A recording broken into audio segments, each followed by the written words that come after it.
Sir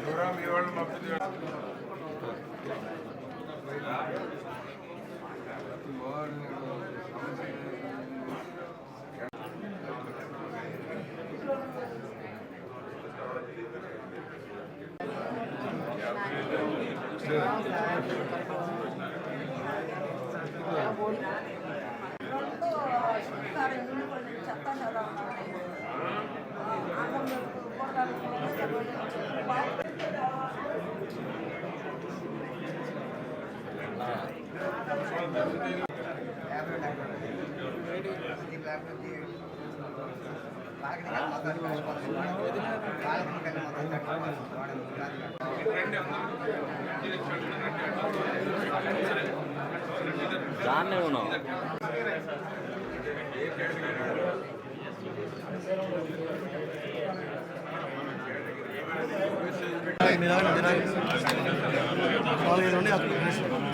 ఒక నిమిషం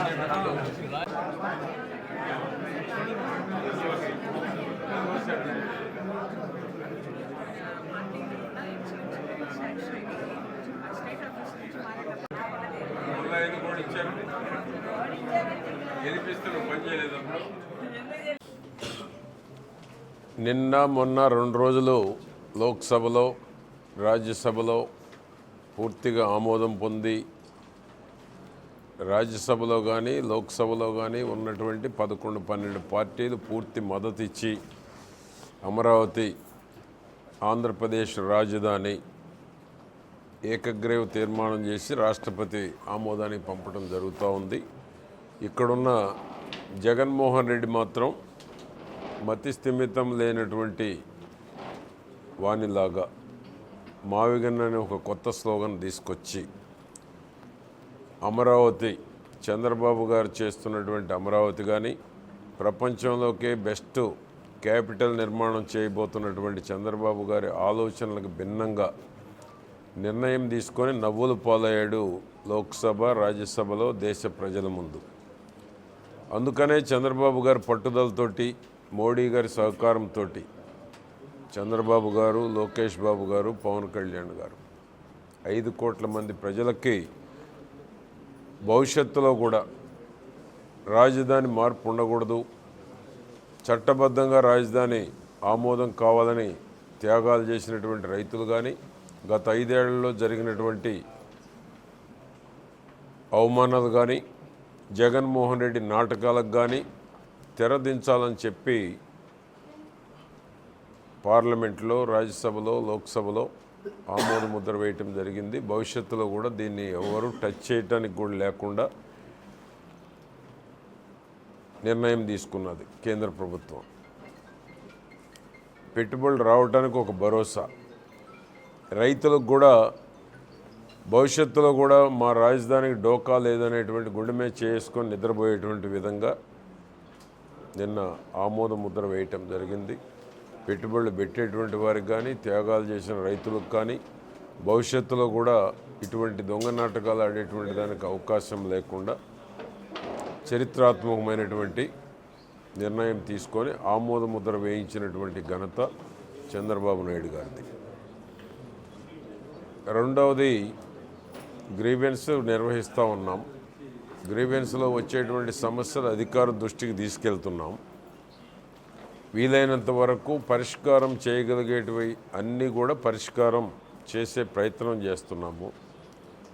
పసుమర్రి వాళ్ళు ఇప్పుడే 8 మంది చనిపోయారు. 167A వలన, డిజైన్ తప్పు వలన, అండర్ పాసులు లేకపోవడం వలన, ఫుట్పాత్ల మీద డిస్టెన్స్ ఎక్కువ ఉండటం వలన ఇటువంటి యాక్సిడెంట్లు జరుగుతూ ఉన్నాయి.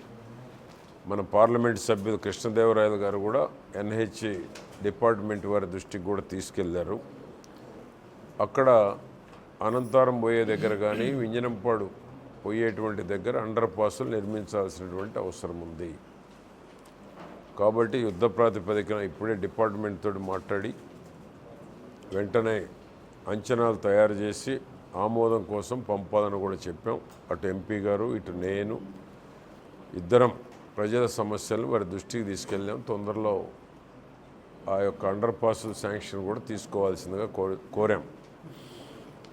మూడవది శనగలు, మొక్కజొన్నలు ఈనాడు చిలకలూరుపేట కానీ, పల్నాడు జిల్లా కానీ, ఉమ్మడి గుంటూరు జిల్లాలో ప్రధానమైనటువంటి సమస్య. ఇప్పటివరకు 94,500 టన్నులు కొన్నారు.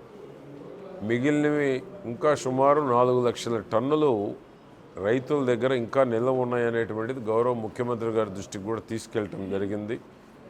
ముఖ్యమంత్రి గారు కూడా కేంద్ర ప్రభుత్వాన్ని కోరారు, మిగిలిపోయిన శనగలు కొనాలి, మొక్కజొన్నలు కూడా కొనుగోలు చేయాలని కేంద్ర ప్రభుత్వానికి రాష్ట్ర ప్రభుత్వం లేఖలు పంపించడం కూడా జరిగింది.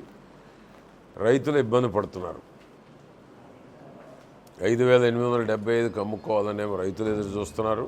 ఇచ్చిన ఆర్డర్ ఏమో అయిపోయింది, మిగిలిపోయిన నిల్వలు కూడా కొనాలని రైతులు ఆవేదన చెందుతూ ఉన్నారు. ముఖ్యమంత్రి గారి దృష్టికి కూడా తీసుకెళ్ళాము.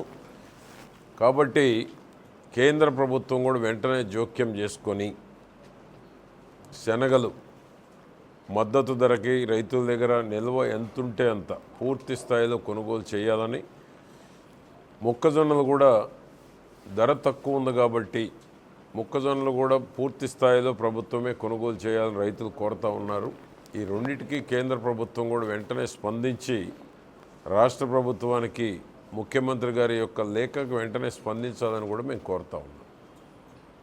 ఆరుగాలం కష్టపడినటువంటి రైతులకు మద్దతు ధర అందకపోతే, వ్యవసాయం గిట్టుబాటు కాకపోతే రైతులు మొండికేస్తే ఏమవుతుందో కూడా వెంటనే స్పందించి దీని మీద డెసిషన్ తీసుకోవాలని కోరుతా ఉన్నాం. ఆ విధంగా ఈనాడు గుడ్ ఫ్రైడే, యేసు ప్రభు యొక్క త్యాగాలను గుర్తుంచుకునేటువంటి రోజు. వారి యొక్క దయ, ప్రేమ, త్యాగం, కరుణ అందరికీ స్ఫూర్తిదాయకం. వారి ఆలోచనలు, వారు సూచించినటువంటి బోధనలు ప్రపంచానికే ఒక మార్గదర్శకం. ఆ విధంగా ఈరోజు గుడ్ ఫ్రైడే, అందరికీ శుభాకాంక్షలు కూడా తెలియజేస్తున్నాం.